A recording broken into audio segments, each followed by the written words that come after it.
E toi o whalofa ma whatalofa atu le tātou ai ngā nei waenga le uli o 5 minuta e te aile i tū lai lua i lo naso 5 o le masina lo le sfuma lua le tātou wholaunga o le nei fwoi tausanga e toi o whalofa whatalofa atu ai le tātou ai nei lunga o penga tawailangi mai se pa ia malu su tātou atu nuu whai fwoi o na pale mai lungo le tātou nanga nei waenga o le aso le wanga i atu le tātou Manai o le Manava o Galuega o le tātou whaamalo o le tātou whaamanatu masani a wale whianga iai o so tātou atu nuu malau singa mai se o so se tiutem so se whaiva o lau tau whianga iai mo le atu hoi le whaamalo ma le whaafitai au na le atua sa whapenao na tomua fo il nei aso wale tautua ma le unanga le tātou misiona ale Global Kingdom TV channel e mo moli atuai le whaafitai i le tamawhai whiau sunga le whawhengainga i a whiu alesi ma le tātou Porkalame o le tutu lima le awhi tai au tai tas e pei o nei ai le tātou Porkalame i le tai au e moli atuai le whaafitai i le uso au auna le sunga i le li au au sunga fo i le li whaia onga ma le whatoi a sunema le uso i a ulale na whato ulale ia po te tai fo o tātou mawhitanga malosi o le soa tau mo ke wiso mo le tātou Porkalame o le malu tae au whaleanganga e moli atu mo oilo mo ota mo lo lawa ia wā lava le tau singa whaleanganga o tātou wola mai se o lo tau soifua i tātou savalinga whawhato tua o lo tātou malue ai whawhtai tele i le uso au auna i au lale mo le tāpina ina fo o tātou malu tae au whaleanganga i tae au te tas ia whapea foi le soa tau o le sunga le toina, le sunga le wao ia soalu mo le tāpina ina o le tātou malu tae au i te tasi mo le atoi wha maloma le whaafitai i le sunga le whawhengainga ia waisu sala mafuta mai Brisbane i Australia ma le tātou Porkalame na same wai atu nei o le lenga mo tangata umalava whaafitai tele i le au auna, whaafitai fo i le sa ili ma lo le tāpina ia mo le upo le tua mo tangata umalava whaftai le te talo whaftai fo i le langulango ia mai sfoi o au na le tua i le aso ma le aso i le vai aso ma le vai aso o lo o whapenao na ngā lulua i le awhionga le tua a wale talaina o le awhionga le tua i lungo penga twailangi na ia awina atu pea le upo le tua ia te oe sa mola atu mupele e tā oso i pea, ma tā pasā i pea le tātou wholaunga whalenganga o lo tātou ngā lulue ai le whinangalo le li ma lo whaftai fo ia i lato umalava i wompaanga al tātou Global Kingdom TV channel i lungo penga twailangi so se platform o lo e maua mai ai tātou live e ona i lungo tātou YouTube channel o tātou Facebook live whapea fo i ma tātou link o tātou website o platforms na leanga i toil tātou live i tai yafi o tai ao o auli ma so staimi e whamalo ati ati o tau umalawa le aingo le tala lei mo le sheina o le tātou Porkalame ia me se foi o lau whaasoa mai o le tufa mai a wā le tātou whaasoa i le upo le atua ia e au mai e avatu maua se mea le lei maua se oso a wāl tātou whainga mlanga mai se leo tātou ang atu le toi na yaso ona tatou fa ma vai fo ile ile nei tau sanga lua fe lua sfuma fa ai tatou ul fale atu ile tau sanga fo o lo foto ai mai le alofa ma le anga le lei o le tua mo le atua il fa aftai tele le fa ngaloina tatou sponsors o lo fa pena ona lango ina fo il nei au onanga fa aftai tele i la o tau ngā luenga fai la o tau tiute ma la o tau lango sua ia e ala i le tatou misiona o le talai whasoo ma pulea le lalolangi le mana o le angang ia whaftai atu i tatou UP Group Money Transfer mo tau toina si o tatou atinu mo tatou tupe whamoli Samoa whape foi tatou au nanga tatou Serve with Love Catering o le tatou Superb Kitchen e mai se foi o le tatou Faltavali o le Provotec sunga ya Sam ma lau whingalwenga walsi a kino o lo sa yo i la towi o lo whapena no lango ina nei au nanga moli atu mo oi i lau telefoni po so se device lava o lo e maua mai el tatou lai o le upu a le atua e moli atu ia te oi le aso ma le aso whaftai atu fo i le au nanga tatou moa Ministry of Reconciliation for Everyone sunga whawhengainga iau vai sui sala o lo ngā lue mai Australia o le tapu eina o le au homeless mai lato uma o lo naomia no fuanga no fuai naomia mea ai o le au matiwa ia o lo au mai foi o lo tongi foi lato maa walang langoina o le tatou misiona ia o le tatou ngā luenga lava na whaftai atu i lau sunga whengainga mo le lang sua mai sfoi o le tatou Manai Broadcasting Network le uso au na ia 𝚗𝗚𝚎 ma le tatou aliatua sunga ia Timothy Williams mo le langoina o le tatou nanga e le mwhai on whangaloina o le tatou ainga mai mua mai lungo penga te whailangi so staff on Neike Lope ia wawea lava oe whai whaamanuianga tatou nanga e ala i lau whasoa mai lungo o le tatou comment section o lo wa aia le lau fonga fio si o tatou ainga i ia le tua le wanga yatu tatou whamalo ia se i wawa ai atu po i le ua pale mai lungo le tatou nanga nei vaenga le fiafi au ne ngalo ia te oe le o tatou iai le masina muli o le tau sanga ia o le masina o le whaamnatu pea o le alofa tu no o le tua na ia mua i alofa mai ai a tei tatou ia o le masina fo i o le whainga mea alofa ia e wa ai le leise mea alofa mo le tamā, mo le tina, mo le ainga, o le whanau ia o se pele ia te oe ia al sini ma le whamoe ia ofo tātou wola tātou te au na i le atua malona whanangalo e whatalofa atu le tātou ainga i lungo penga te whailangi lungo le tātou Facebook Live leo mafuta mai leo so au na ia Anthony Kan Josefa Tanuwasa leo so au na mafuta mai le moto fiafianga malo se fumuia sunga Anthony whaftaifo ia te leo so au na ia il mafuta ina fo le tātou por kalame taimi uma masa uma lango mai whasoa mai vi ia le tua whaftai fo i lau tau tatalo whamanuia tele le tua lof tele atu mo le uso whenga iai mga luenga le vai ngaleso whamanuia le tua ia te oi malainga whatalo whatu ho i le sunga il whaiaonga sunga ia ulale na fo i to ulale mafuta mai le lau mua o Aotearoa i New Zealand nei lau le ele o le matangi mai se sai ia whatalo whatu le sunga le lia wa o marfatua ia sunema whaftai foi le tatalo whaftai le lango whaftai foi mo whamanuianga o lo whapena o manuia i foi tatou misiona whatalo whatu le usau auna ia kai Sara Aminga Masina Lofa ma le tatou au nanga le Remnant Radio o lo o ngalulu e ai le uso ia ma lo foi le tautua tunu ma lo foi le tautua ainga fa ma lo foi le onsai i o whaiwa ma o tiute o lo whenga iai a lo fa tele atu mo le uso au na tatou whailoa i whai unga nei tausanga ia tai e toi e le tua le ola ma le malos tatou whailoa iai ia i nai Samoa o talo fa atu foi le whawhengainga le au na le tua sungal whengai ngai olo apu yese tu ia tua mafuta mai le west. Whamanuia le tua ia tu le uso au na malfutua le nei vaenga le uli. Malo foi le onu sai o tiute a maisi al whenga iai mal tau singa le lafu mamoe. Anga le leile tua i ngā luenga whaai u foi le nei vai asu. Ia maisi al tāpena atu foi le weekend. Ile sa pati o mua whatalo whatu foi le nei vaenga le fiafi le tofine. Au le lei, ma le la le lei, le tofina pele i le li. Ia stasi foi o tātou au auna o lo whapenauna, au auna mai tātou por kalame lea o le whawai o ainga, le sunga i le tamaitai, po le tofine, ia naia sa o lele sifulu iopu, ma lo sa i fumanuia le vaenga le uli, ia ma lo foi le unsai, ngā lueng 5, the ngai ai tonu o le whatu ainga tausi, whamanuia le tua.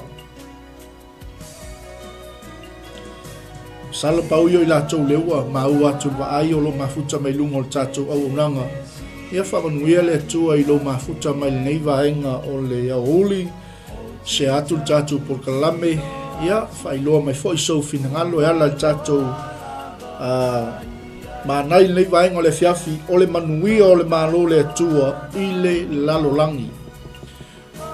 Ele nā malaina wai silafia mo tātou i loa uma o le malo le tua, o le malo mai lunga, o le malo whaleanganga, o le malo lo i totonu i ate i tātou, o le malo o loo i le lalolangi nei. Nā lau e mal tātou tusi nā salamo i ono sumale fitu whai mua ngai whai pue fitu.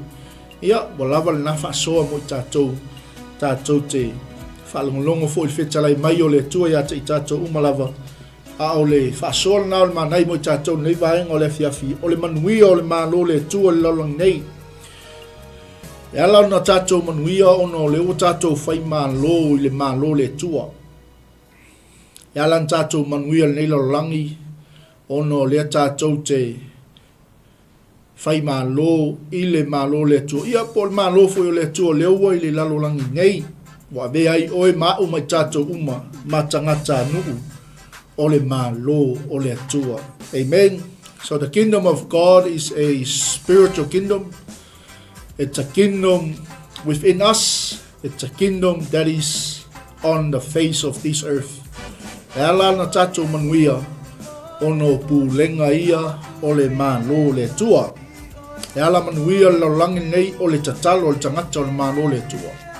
O le whaatonga o le tangata nuu o le malo le tua. Pe ia le li, o sitiseni o le malo le tua. So steimi la tau te wala au ai lo la tau tupu e tali mai le tua. Pe ia le li, nei la vaenga o le fiafim salo le la tātou wanga i tātou tuspai tau i nā. O lo tātou wawa ai ai i le tatalo o le whaisalamu. I le whaatonga o le whaisalamu. Ma tātou se o tātou tilo to toa iai i le request po o le whaamoe o whaamanuianga ia o le malo le tua le laulangi nei po le manuia o le malo le tua i le laulangi nei a sila la iai la fionga le tua o lo tātou iai whai meila ia o le tatalo o le whaisalamu le atuai ia ea lofa mai a te i mātou ma ia whaamanuia mai a te i mātou. Ma ia malama mai o fofonga i lunga i a te i mātou. Mi ia le li. Mi ia le tua. God be merciful to us and bless us and cause his face to shine upon us. Mi ia le tua. O lea ua tatalo le whaisalamu. E tātou te wawa ai e pe folinga mai o se manaonga, o se request. O loo tangi atu ai le tua. Ina ia manuia. Vi ia le li.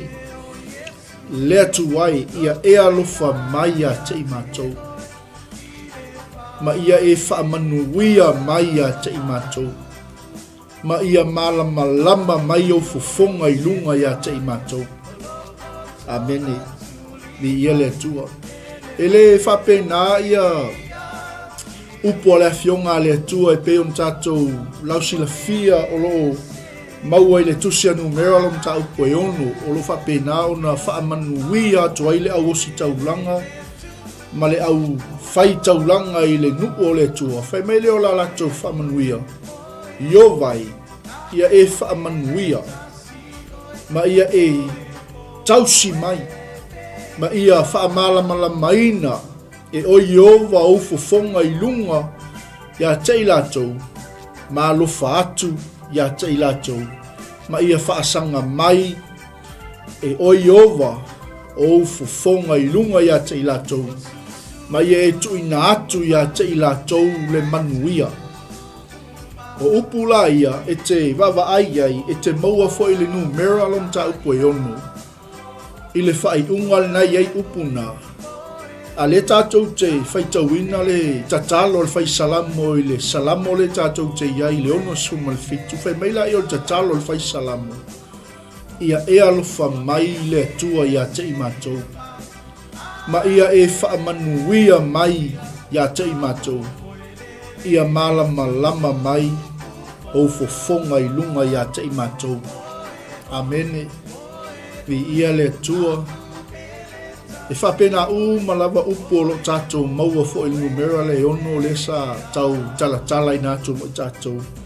Ai tango lai whai tau sa o lava le mauna. Whemela i o le fionga le tua, ia whaamanuia oe Iova. Ma ia na tausi ia te oi. Ia whaamala maina e Iova o na fofonga i lunga ia te oi. Ma lofa atu ia te oi. Ma ia whaasanga mai e Iova o na fofonga ia te oi. Ma tuina atu ia te oi le manuia. E ile tali tonunga o tātou porkalame nei vaenga o le fiafi. E le lava se tangata e le tatalo i le tua e le iso na manaonga. E le lava se tangata e whaatonga i le tua e le ise mea e manao ai. Ni ia le li. Ao moonga ia o le whaisalamu. Ina ia mawhai o na alofa mai le tua. Whaamanuia mai le tua. Ma ia malama mai o na fofonga i lunga ia te ia. I ia le li. A tatou ola i tua i le i tustusinga le apostolo Peteru. E te maua i le mua Peteru e lua. Alon whai upu e iwa ngai se fulu. O ifo i olo o whaamatala mai e ia te i tātou. Leanga o tātou o tupulanga o filifilia e le atua. O tātou o whai matupu. O tātou o whai mosi taulanga. O tātou o whai manu pa ia. O tātou o whai manu na whaatauina mai. Ina ia tātou tau atu. E le lei lava le tua. Leanga o ia pe ona e whaafonga i pokalame lau auna le tua sunga le whiangainga iau vai ni vai ngolesu. Leanga o tātou sai le malo le poliuli. A o ia ua ia au maia i tātou i le malo le malamalama. Maila ia o le o tustusinga le apostolo Peteru. A o outou o le tupulanga ua filifilia outou. O tupu mosi taulanga. O le nuu pa ia. Ma le nuu na whaatauina mai. Ina ia outou tau watu ona le lei. Na ia wala au ia te outou na i le poliuli. E o oilo na lava malama e matua ofo ai. Amene. Vi ia le atua. Aleluia. Whamea a tala tangata o Peteru. O e na le whai manuu ana mua. A ona po nei ua whai ai manuu o le atua. O e na le alofaina. A o le nei. Ua alo lofaina lava i la tou. A tātou wawa aila i le. I mo onga o le whai salamo lo tātou whai taua i le. Salamo le ono skul malfitu. E whapena uma fo i peio. O tustusinga le apostolo Peteru. O ia toi whaamanatu mai ai a te tātou. Le matau tia o le tua le tātou te au auna i ai. Wa sa whai oe mapolonga. Sa whai tātou ma nuu ana mua. Whai tātou manu ese. A o le neua, ua vala au wina I tātou e le atua nei le pouliuli, e o atu I lona malama e matua ofo ai. Amene, me lea po lea loo leanga, lea le lo loto leanga sala na tātou wola mai ai.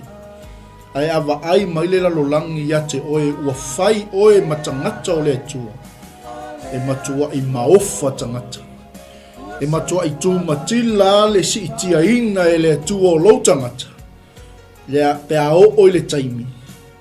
E whapena ai o na tātou maua mo ongo le fai salamu.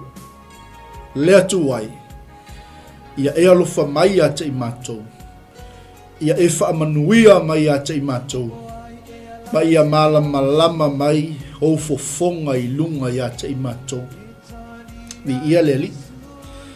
Vi ia le atua. A o e whiangai ma ngā luenga o le nei vaenga le aso. A o e whiangai fo I mauti u te whai to tonu o lou a inga. Le ase whaiva o lo e ngā lue ai. Le ase wala awina wa fina ngalo I le atua ia te oe il whiau ma le ngā luenga. Awane ngalo ia te oe sa mo le atunu pele. O tātou o tupulanga ua umo na filifilia e le tua. O oe o le tupu, o oe o le osi taulanga. O tātou o le nuu pa ia, ma le nuu na whaatawina mai e le tua. O ia na wala awina I tātou na le pōliuli. E o atu ilo na lava malama e matua ofo ai. Mai la ia o le fionga le tua. O e na le fai manua na mua. A ona po nei, ua fai ai manu o le tua. Lea laua o e iai le neila rolangi, o lo e fai malo I le malo le tua. O lo o tatou manuia, ona o le malo, lo e fai malo ai. Me le ave sau popo I le malo le tua. Lea ua fai a le fai mai la fionga le tua, a ona po nei, ua fai ai manu o le tua. O e na lea lofaina, a o le nei wa lofaina lava. Amene. Ia le tua. Me le awe te popole pe a te le tala tangata ia te oe malo a inga. A nga I pe iluma. Tatou sava vali pe iluma. Aisea. Leanga ua uma na filifilia o tau. Ua uma na vala awina o tau. Ua uma na whaatawina o tau. Ua uma o na whai tātou matupu mos taulanga o tātou o le nupa ia. Amene.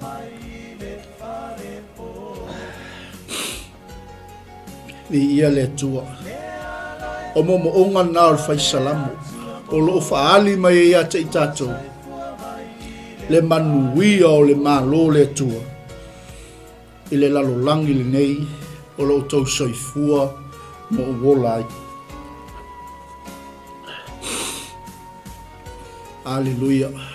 Tātou mawhauwhau ai le, ma tautia o le atua. Think about the greatness of God, the mercy of God, the blessing of God, the approval of God's shining face upon you and your family. Na fai mai e tala le fionga le tua. Ia malama mai le tua ufofonga I lunga ia te I mātou. O le mata I sauna o le tua. Le ale tele o a inga o leila rolangi, o lana whanau.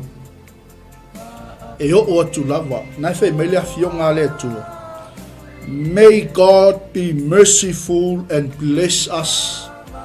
May His face smile with favor on us. Hallelujah. Ia lofa mai le tua ia I mātou. Ma ia whaamanuia mai I mātou. Ia malama mai ia te I mātou. Ona fofonga. Amene. Vi ia le tua. Hallelujah. Te le iloa ia te oe le neiva hengo le aso. Pai toi mana. Tātou toi tō mā natu. I le lo loto le ang sala sa tātou o mai ai. I le matau tia o tua nai sa tātou iai. A o le neua, o le neu o tātou saoloto, o le neu o tātou manuia, o le neu o tātou maua le file mua ke riso aisea, le anga o tātou a lofaina e le tua. Amene, ana fei mai le fionga le tua, o e na le alofaina, a o le nei, wa alofaina lava. Di ia le li. Sila lai le, ile fai upo e lua o tātou 𝚗𝚙𝚢𝚑𝚝. Mai la ia, ina ia I loa lo wala I le lalangi, o le ola tanga mai a te oe, inu u ese umalava. Amen. That your way may be known on earth, your salvation among all nations. Vi ia le tua. O le matua I matau tia o mo onga o le faisalamu. Hallelujah. Fatulai se fisili mo o Samoa lo uso ke wisiano. Lo uso le tala le lei maise. O I lava o maua mal tatu por kalame nei vaenga o le fiafi. Le ale mo onga le ia te oi. Le ale mea le te nau ai. E fe mai mo onga le faisalamu. Ina ia I loa lo wala I le lalolangi. O le o la tanga mai a te oi, inu u ese umalava. What a great desire. Amen. What is your desire? O le ale mea le te pulu nau ia. O e pulu nau e wha loa le tupu lea I le larolangi. Ana fei mai mo ongo le faisalamu. Ina ia I loa lo wala I le larolangi. O le ola tanga mai a te oi, inu u ese umalava. O lono winga, e iai lava nuu o le nei lalolangi, o lai lava e pongi sa. E iai foi tangata taito atasi, tangata soifua, o la umalava I lunga o le nei fungai le ele. E le iyo o lava iai le ola tanga. E le iyo o lava iai le malama o le atua. Ai peita, o leo iai le wha moe o le tangata, ua umona filifilia e le atua. Le tupulanga, o tupu moosi taulanga ua umona filifilia e le atua. Le tupulanga ua umona whaatau mai e le atua. O le tātou wha moe, o le tātou wola e ave le ola tanga inu u ese umalava. Amene, vi ia le atua, o I fo I olo o whamanatu mai e ate I tātou le the Great Commission. Amen. This reminds us of the idea behind the Great Commission. Ai sila iai pe a whai o e manatua le matai o lua sumalvan. Ai na on le lua ani whai upo te fia au mai al naif so soani mo I tātou. Ina ia I loa lo wala I le lalolangi. O le ola tanga mai a te oi inu ese umalava. Fe meila I o le Great Commission al tātou ali whaola. Ia o tau atu e whai nu umalava masou. Ma pāpati so atu ia te I lātou I le suafa o tama. Male alu. Male anganga pa ia. Fe meile o le whai unga o le Great Commission. Ia o tau o atu ia te I lātou. Ia tausi mea uma wa o whai atua ia te o tau. Vi ia leli. Ua ia te o tau foi ia so umalava e o lava I le ngata anga o le larolangi.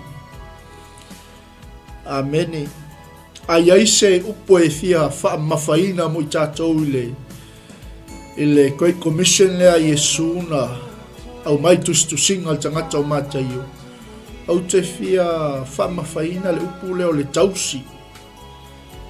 Amen. A tonu lea te whafonga ma le vaenga le fia filo leo. Tātou polkalame Manai o le Manava o Galuega. Ua e sila fia o tātou I loa uma le fionga le tu. Alfa sili o e tausi le fionga le tu. O e o atu I tangata uma lava I a tausi le fionga le tu.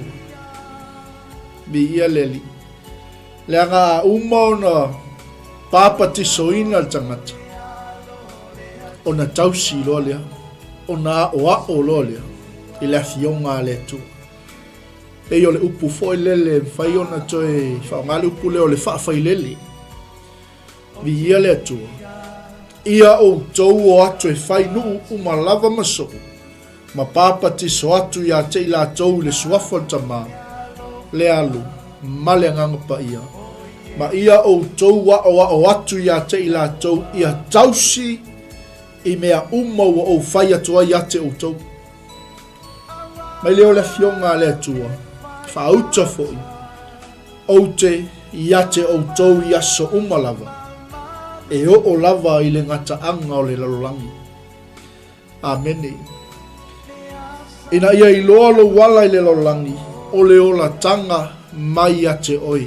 praise God hallelujah amene o mamonga i o le faisalamu e le gata ina ia alofa mai le atua fa'amanuia mai le atua ma ia malamalama mai ona fofoga i luga ia te ia a ia whapena ona i loa le ala o le tupu le lalolagi ma ia o'o atu le ola tanga mai i le tupu i no ese uma o le lalolagi i ia le ali i ia le atua o le ala le assignment a tātou tangata nu'u o le malo le atua o lo e ngalue mai au nai tala whaaso'o ma ia tātou pūlea o tātou sio manga i le mana o le angampa ia mai o le misiona foli nā po le anavatau nā le tātou au nanga ina ia tātou tālai pea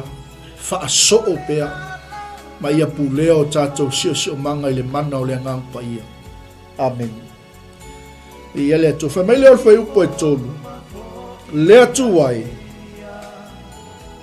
ia vi ia oe ele nu'u ia vi ia lava oe ele nu'u o i o lātou o i lātou lava amen o leo sau le valaau nu'u lava ina ia lātou wa ala langa atu i le tua amene vi ia le li let the people praise you O God. Let the people praise you. Amen. Matango fiele fionga le tua mo tatou ni vai ngole fief. Ia le tua. O lo o fa manatu mai ia te tatou. Le mata I sau o le tua. Le lava si tangata e ifo tangata uma I le tua. Ia vi ia oe. E nu uma lava. O I latou uma lava. Awane ngalo ia te tātou Samoa. Awane I o mai le musua. Awane I o mai le whapalapala ia te tātou. Mangalo ia te tātou. Ona tātou a vivii ma whaafetai I le atua le tupu o le malo. Amene. Ai tilo foi la I le.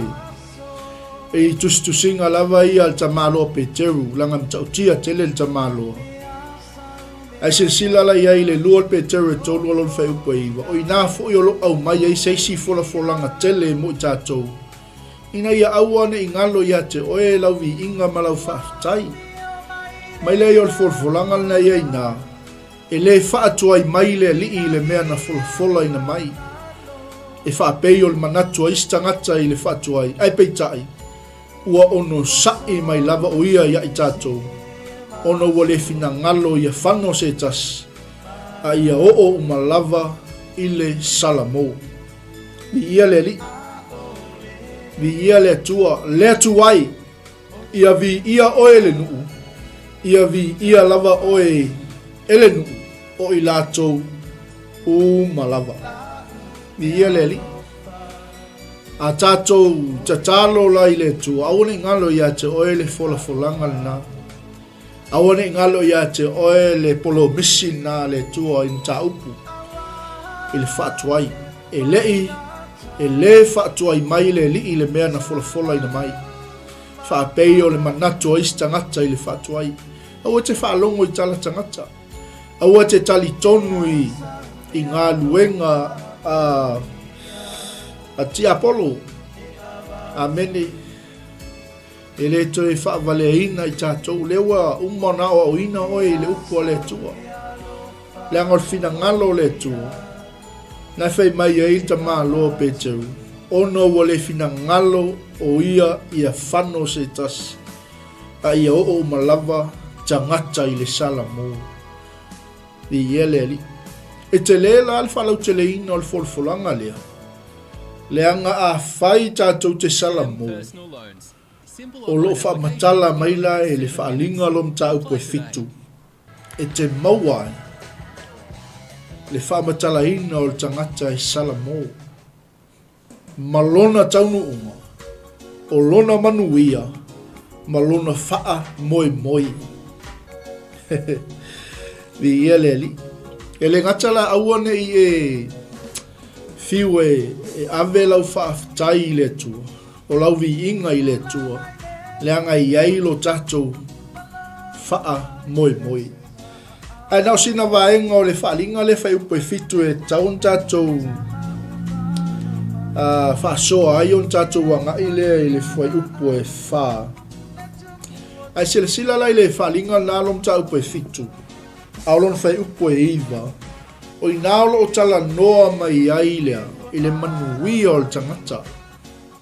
Ua sala mō. Mai lei o le fionga le atua. Ua mawai atu ia mea. Ona o i loa lea. Whaauta foi o le motu o tangata e to tele mai atu nuu umalawa. Maainga, manuu, mangangana ese. Whai mai lei o le tala al tuspa ia. E le mawhai taulia e se tasi. O lo o tutu i la tau i lumol no fuali. Ma lumol ta mai mamoi. Ua o ofu i la tau i ofu sisina. I ia le atua. E le ngata o lo o ofu i ofu sisina. A whe mele fionga le atua. Ua iai foi lau pama i o la tau lima. O lo te tala noa ia te oe sa moa i le manui o le tangata e sana mo. Amene. Pei upo ta malo pe teu. Ona wale fina ngalo o ia whano se tas. A ia o malava i le sala mo. A lea la tātou te wawa ai atu i le whaalinga. I le manui o tangata sala mo. Le whai mei tala tuspa ia i le mawhai taulia e se tas. I ia le li. O le motu o tangata e to tele. Ma atu nu uma. Maainga, manuu, mangangana ese. O lea laia, o lo tutu i la tau i lumol no fuali i. Ma lumol tamai mamoi. Ua o ofu i la tau i ofu sisina. Ua iai fo i lau pama i o la tau lima. Tatou wawa aila po le ale mea o lo o fai e tangata ia. Whemela i o le fionga le tua. Vi ia le li. Ua la tau ala langa fo i male leo te tele, ua whape atu. O iai le whaolatanga i lo tātou atua, o le te i le nofoali i atoa malta mai mamoi. Wow. Amene. O lona winga e le taun whatamala i tātou vi inga mal tātou whaaftai au e maua le Manava i soifuanga le tātou te iai. Vai le o atu foi tangata i lumol no fuali o le tu ma lumol tamai mamoe e iloa vivi e iloa tapua ana fe mai le fionga le tu o lato ala langa ma le leo titele ma lato fa pe atu o iai le fao la tanga i lo tatou atua o le ti e le no fuali a toa ma le tamai mamoe. Alleluia. Amen. Di ia le li. Mai la yo le fionga le tua. Ua tutu whaatali o li o angelu umai le no fuali. Ma le auto e ina ma mea ola e wha. Ua latou whaapa u whao i luma o le no fuali. Ma ifo atu i le tua. Ma latou whape atu. Amene. Alleluia. Amen. O inga taimil nei au e soifua mai maua le manava le atua a o lau amene. Aleluia. Mai lai o tangata ia. Au a ngelu o lo whaatali o li o ilumo no fuali mai fo atu i le atua whaatasi matua ina. O latou whape atu. Amene. I lo tātou atua. Ia te ia le whaamanu. Male vi inga. Male poto. Male whaafetai. Male mamalu. Male mana. Male malosi malava e whaavavau lava. Amene. O upu ia tangata o loo tutu whaatali o li o ilumo no whaali ia le tua. Malato ala langa male leo tele. Hallelujah. E ei la le fasi fai tau na iei nasa o fai tau ai fai mai la i o le fionga le tua wafe sili. Mai ona fai atu lea iate ia leli i ua e sila fia. Ona whaapea mai ei lea o ia iate au. O upula ia upo tangata Ioane wa Ioane le tusia tusi ma vaai whalinga. O i la tau ia o e o mai naile pua ngā tele. Amene. Vi ia le tua. O le fesili atu Ioane i le tua. Leli i wa e sila fia. O i la tau ia e ua ofu sina. O ai e i la tau. Po fea foi na la tau o mai ai. Ai fe meltalia le tua ia Ioane. Ioane. Wa e sila fia. O i la tau ia. O e na o mai na i le pua ngā tele. Ua tā foi o la tau ofu. Ma ua faa sina o la tau ofu. I le toto o tamai mamoi. Amene. Aleluia. I ia le tua. Mai lei o le tua ia Ioane. O le mea lea. Ua la tau iai luma o le nofua li o le tua. Ua la tau au na fo ia te ia i lona mamalu i le au ma le pou. O le te fo i le nofua li. E mau ma i la tau. I ia le li. Amene. Mai le o la fionga le atu i tangata ia. E le toi fia a ai la tau. E le toi fia inu foi. I la tau. E mai le si upuna iai nā. E le ongo tia i la tau le la. Po se vevela. Amene. Aisea. A wāl tamai mamoi. O lo i lumo le nofua lii. Na te whawhanga ia i lātou. Ma tai ia te i lātou i puna o vaiola. Wow, what a blessing. Me wa aile i tātou le manuia o le tangata salamo. A upu ia upu le angelu na whaia Ioane. Ina o fesili Ioane po ai tangata ia. E whai mai le tala le angelu ia Ioane. O i lātou ia. O e nao mai na i le pōpua ngā tele. Ua tāo lātou ofu ma ua whaasina o lātou ofu le toto le tamai mamoi. O le mele ua lātou iai lumo le no whaali i o le atua. Ua lātou au auna ia te ia i lona mamalu i le ao a tō ma le pō. A o le tie i le no whaali e mau ma i lātou. Amen. Vi ia le atua. Mai leo tala la ngilu e Ioane. Lātou te le toi fia ai. Lātou te le toi fia feinu. Awaia whawhanga e le tamai mā moe o lo o ilumo o le nofua li o le atua ia te i lātou. E le toi ongotia i lātou le la, po se vevela. Aisea, le anga o le tamai mā moe o lo o ilumo o le nofua li. Na te whawhanga ia te i lātou, ma tai ia te i lātou i puno o vaiola. Mai leo tala ale fionga le tua. E so loi e seina fo i le tua. O loi mata uma na i o latou mata. Whangata mele i ina. Vi ia le li. Vi ia le tua. O se oli sanga lea. O se manuia lea o tangata salamo. Amene. Ai amata tui fea. Le manuia o le malo le atua le lalangi Praise God. Hallelujah. May le fai upo e wha, ma fai upo e lima.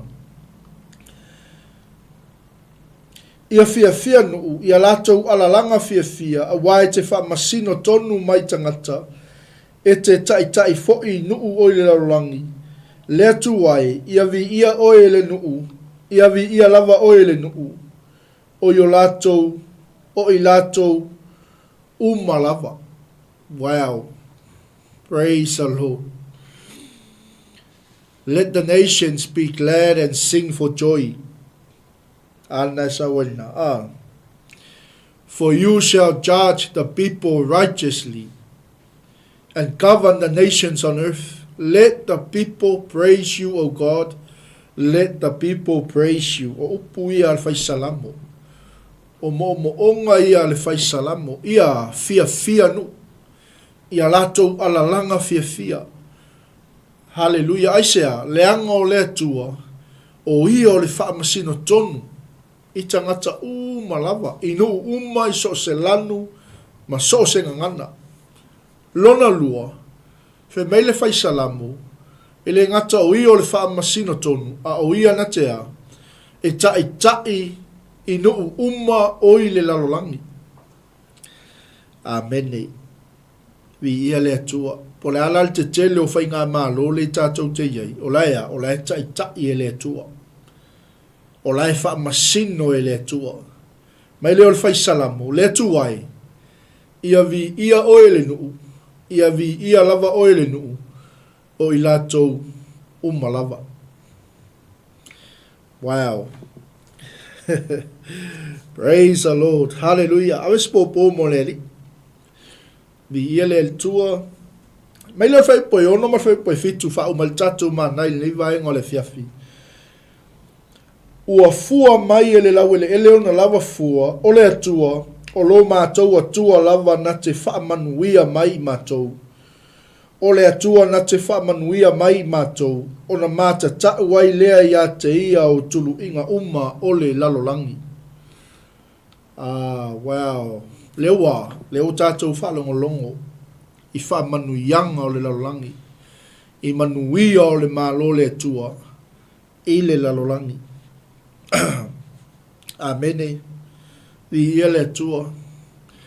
E fōlinga mai o le taimi o le senselenga le ai. Te talo mai ele fai salamo. Ala fai mai na. Ua fua mai ele lau ele. O na lava fua. Mai la ia o le. O upo al fai salamo lan tatalo. O le atua. O lo mātou atua lava na te whaamanuia mai a te i mātou. Praise the Lord. Then the earth shall yield her increase. Ua fua mai. Ele lau ele o na lava fua. Praise the Lord. Le matau tia nao le atua le tātou te au na iai. Le tupu o lona malo. Amene. Vi ia le li. Mai leo fai upo e fitu. O le atua na te wha manuia mai a te i mātou.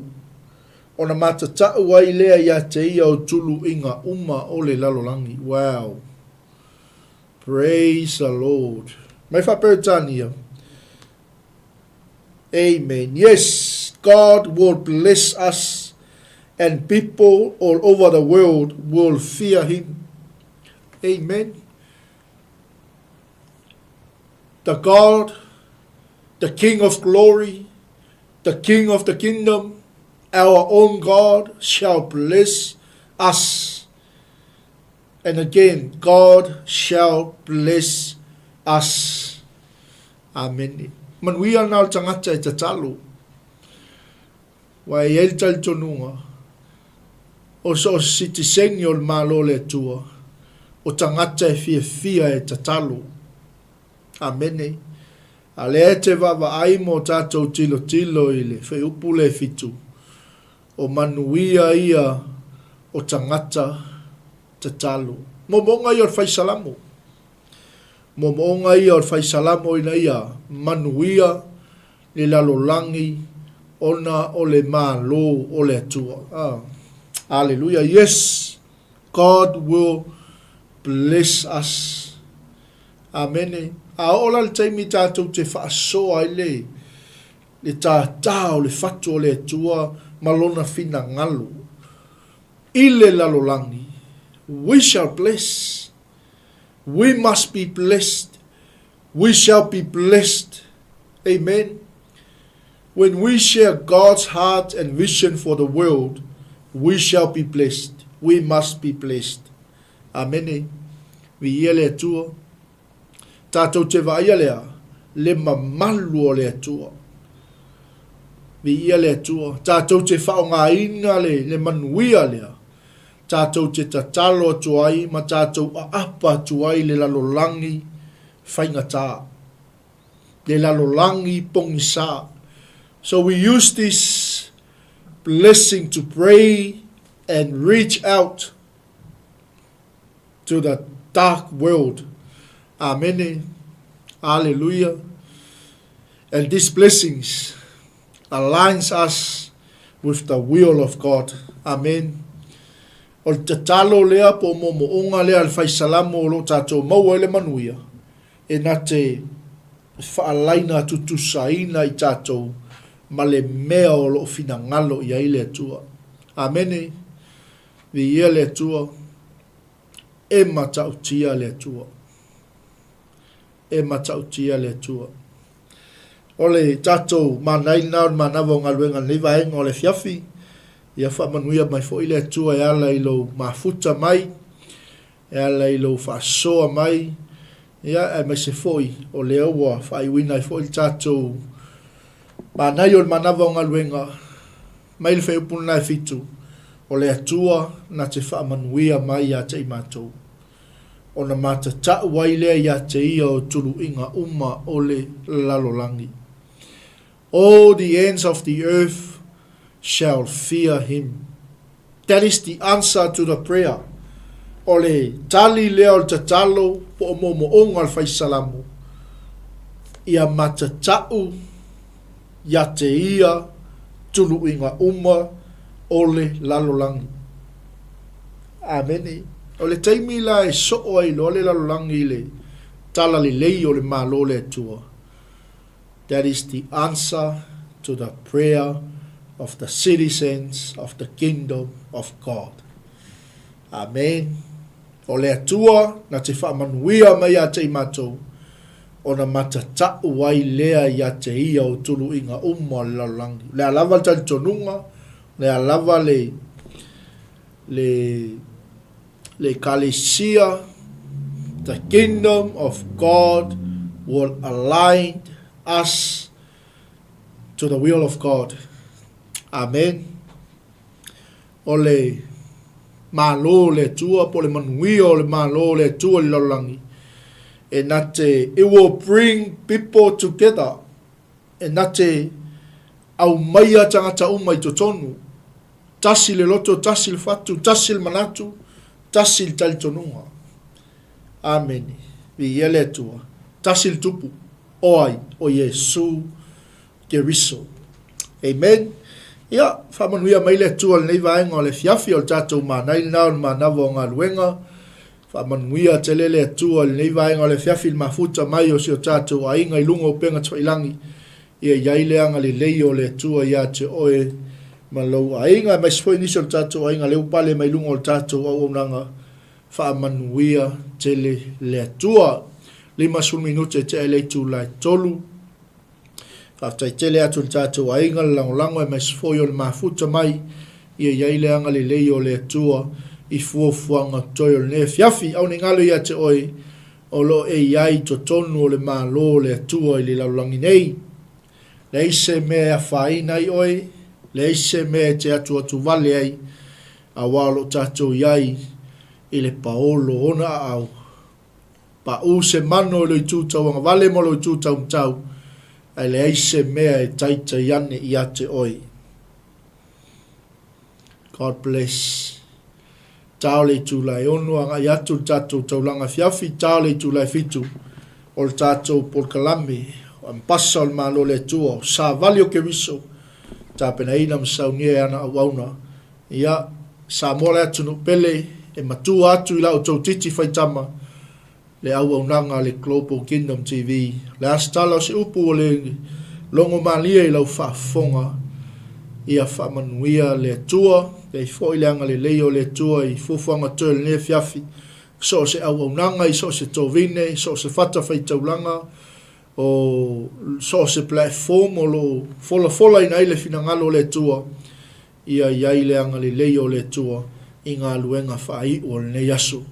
Mai a te au nei o lau tō au auna, Pastor Mike, whaamanuia tele le atua, ono Yesu, Amene, Amene, Amene.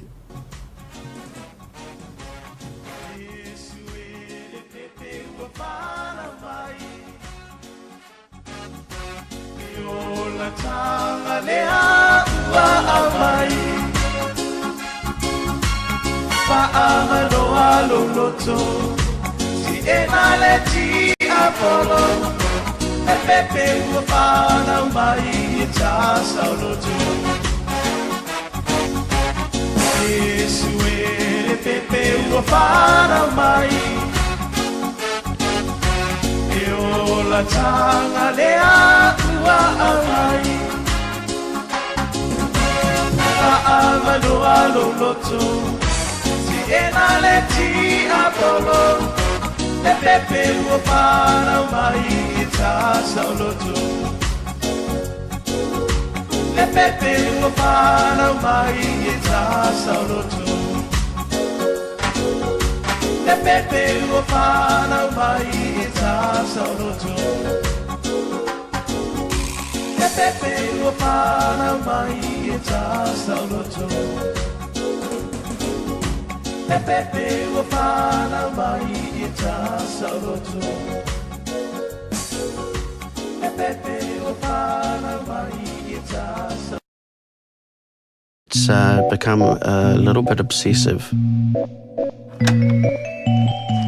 I've probably around 50,000 records. The best thing about this garage is that it's the highest art is beautiful, breathtaking.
Bye.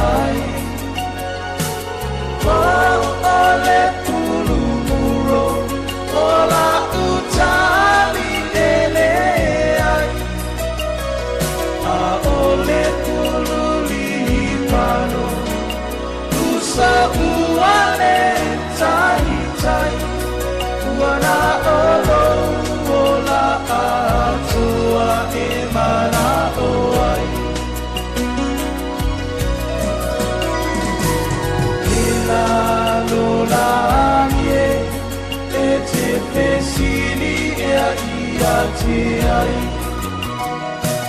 o te 𝚘𝚘𝚎𝚘𝚗 atu ua loa lava ai lona whanau mai o mai e 𝚟𝚑𝚍𝚎𝚘𝚑 whaanama ia loto e a whio ai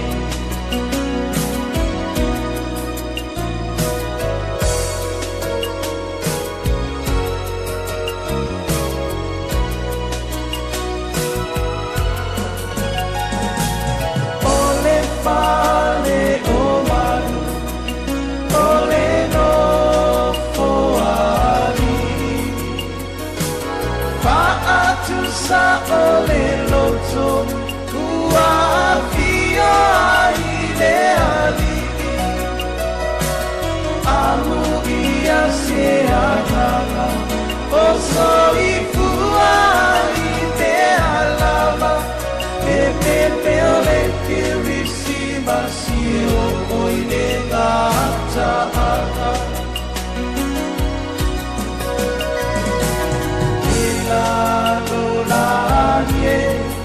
e te whesiri ia te ai o te 𝚘𝚘𝚎𝚘𝚗 atu ua loa lava ai lona whanau mai o mai e 𝚟𝚑𝚍𝚎𝚑 whaamama ia loto e a whio ai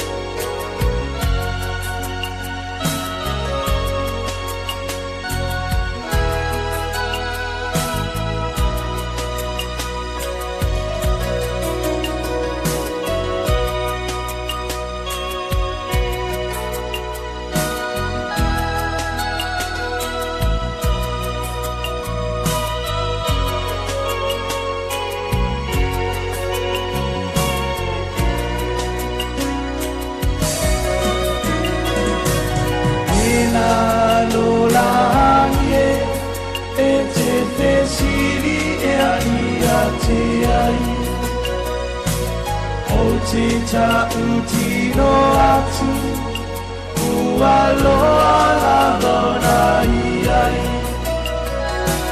lona whanau mai o mai e 𝚟𝚑𝚍𝚎𝚑 whaamama ia loto e a whio ai whaamama loto e a whio ai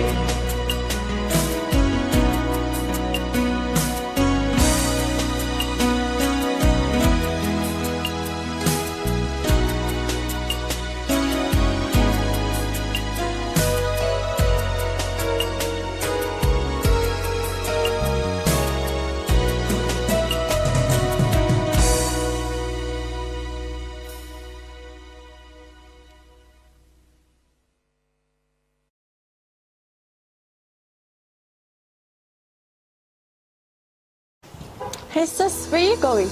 Oh, I'm just heading out to find a place to send money to my uncle in Samoa. Oh, why waste time and petrol?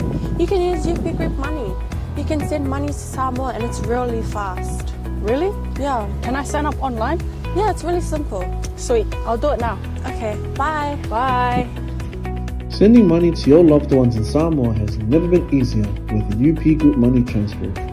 Our service allows you to transfer money quickly and securely from the comfort of your home or anywhere in New Zealand. Your family and friends can conveniently pick up the money from over 40 villages across the Polo and 𝚟𝚑𝚍. No matter where they are, we've got you covered. Our user-friendly online platform makes sending money a breeze. Just visit www.upgroupmoney.com. Sign up and start sending money in minutes. We're here to help. If you have any questions or need assistance with signing up or sending money, please don't hesitate to contact our friendly support team at 09558 2896 or 0800 877 328, or visit us in the office at 6/22 Station Road, Ōtahuhu, Auckland 1062. Experience the ease and reliability of UP Group Money Transfer today. Your family and friends in Samoa are just a few clicks away from receiving your support. Visit www.upgroupmoney.com now to get started.